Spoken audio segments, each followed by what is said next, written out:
പെന്തക്കോസ്ത് കടന്നുകയറ്റം നടക്കുന്ന റാന്നി അടിച്ചിപ്പുഴ വനവാസി ഉന്നതിയിൽ സമ്പർക്കം നടത്തി ഹിന്ദു ഐക്യവേദി. വനവാസി ജനവിഭാഗങ്ങൾക്ക് നിയമപരിരക്ഷയും ഭൗതിക സൗകര്യങ്ങളും നേതാക്കൾ വാഗ്ദാനം ചെയ്തു. ഗോകുൽ രമേശ് തയ്യാറാക്കിയ റിപ്പോർട്ട് കാണാം.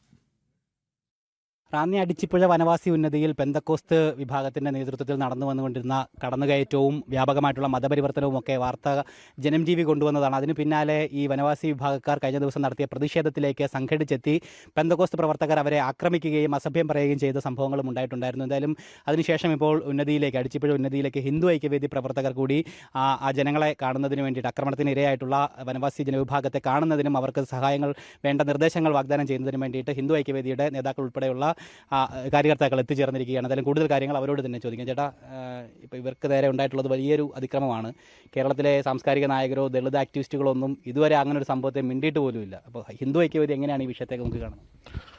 വ്യാപകമായ രീതിയിൽ ഈ ക്രിസ്ത്യൻ പാസ്റ്റർമാർ ഈ വനമേഖലകളിലെ ആദിവാസി ഗോത്രവിഭാഗത്തെ ക്രിസ്തീയവൽക്കരിക്കാൻ വേണ്ടിയുള്ള ഒരു ശ്രമം അവർ നടത്തിക്കൊണ്ടിരിക്കുകയാണ്. അത് വ്യാപകമായ രീതിയിൽ ഈ പത്തനംതിട്ട ജില്ലയിൽ ഇപ്പോൾ നടക്കുകയാണ്. ഏറ്റവും കൂടുതൽ ആദിവാസി ഗോത്ര വിഭാഗം നിവസിക്കുന്ന ഒരു പ്രദേശമാണ് അടിച്ചിപ്പുഴ കോളനി എന്ന് പറയുന്നത്.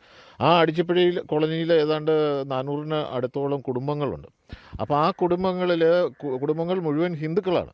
അവരെല്ലാം രാമായണ മാസാചരണവും ഹൈന്ദവ ആചാരങ്ങളും ഒക്കെ പാലിച്ച് ജീവിക്കുന്നവരാണ്. അപ്പോൾ ഇവിടേക്കാണ് ഈ പാസ്റ്റർമാർ കയറിയിട്ട് ഇതിലെ ഏതെങ്കിലും ചില വ്യക്തികളെയൊക്കെ സ്വാധീനിച്ച് അവരെ കാശുമൊക്കെ കൊടുത്ത് വശത്താക്കി അവർക്ക് പുതിയ കുപ്പായമൊക്കെ തയ്പ്പിച്ച് കൊടുത്തിട്ട് ഈ പണിക്കിറക്കുന്നത്. അപ്പോൾ ഇത് നിർബന്ധിതമായും ആൾക്കാരെ പണവും മറ്റും കൊടുത്ത് വശത്താക്കിയിട്ടുള്ള പരിപാടിയാണ് നടത്തുന്നത്. ആരും സ്വയം ആകൃഷ്ടരായി ബന്ദിക്കോസായി കളയാം എന്ന് വെച്ച് ചെല്ലുന്നതല്ല. അതുകൊണ്ട് അത്തരത്തിലുള്ള ഈ മതപരിവർത്തനം നടത്തുന്ന പാസ്റ്റർമാർക്കെതിരെ ശക്തമായ നടപടി സ്വീകരിക്കാൻ അധികാരികൾ തയ്യാറാകണം എന്നാണ് ഒന്നാമതായി നമുക്ക് ആവശ്യപ്പെടാനുള്ളത്. രണ്ട്, ഇപ്പോഴും ഈ സർക്കാരുകൾ നമ്പർ 1 കേരളം എന്നൊക്കെ കുട്ടിഘോഷിക്കുമ്പോഴും ഈ അടിച്ചിപ്പുഴ കോളനിയിലൊക്കെ ഇവരാരും വന്നിട്ടുണ്ടോ എന്ന് സംശയിക്കുകയാണ്. എത്ര പരിതാപകരമാണ് ഇവരുടെ ജീവിതം. നല്ല വഴിയില്ല, വണ്ടി പോലും ചെല്ലില്ല. ഇപ്പോൾ മൂപ്പൻ താമസിക്കുന്ന ഭാഗത്തെന്ന് പറഞ്ഞാൽ ഒരു തോട് കടന്നാൽ ചെല്ലുന്നത്. മഴ പെയ്ത് വെള്ളം മുങ്ങിക്കഴിഞ്ഞാൽ പിന്നെ അതും അങ്ങോട്ട് കടക്കാനേ പറ്റില്ല. വണ്ടി പോകുന്നതല്ല, നടന്നു പോലും പോകാൻ പറ്റില്ല. അവിടെ വഴിവിളക്ക് എത്തിയിട്ടില്ല. ജൽജീവൻ പദ്ധതിയുടെ പൈപ്പ് കൊണ്ട് കുഴിച്ചിട്ടേ ഉള്ളൂ. വെള്ളമില്ല. ഈ വിഭാഗത്തിൽപ്പെട്ട ആളുകൾ ഇന്ന് ഇവിടെ വളരെ പരിതാപകരമായ ഒരവസ്ഥയിൽ ജീവിക്കുന്ന ഒരു സ്ഥിതിവിശേഷമുണ്ട്. ഇത് മാറണം. ഇവർക്ക് അടിസ്ഥാന സൗകര്യം, വഴി വേണം, വെളിച്ചം വേണം, കുടിക്കാനുള്ള വെള്ളം വേണം. ഇതൊക്കെ എത്തിച്ചു കൊടുക്കേണ്ട ജോലി സർക്കാരിനും അതേപോലെ തന്നെ തദ്ദേശ സ്വയംഭരണ സ്ഥാപനങ്ങൾക്കും ഉള്ളതാണ്. സന്നദ്ധ സംഘടനകളിൽ നിന്നുള്ള നിലയിൽ നമുക്കും എല്ലാ സഹായങ്ങളും, നമ്മളെക്കൊണ്ട് പറ്റുന്ന എല്ലാ സഹായങ്ങളും കൊടുക്കാൻ നമ്മളും തയ്യാറാണ്. പക്ഷേ ഇവിടെ കയറി മതപരിവർത്തനം നടത്താൻ ആരെയും അനുവദിക്കില്ല.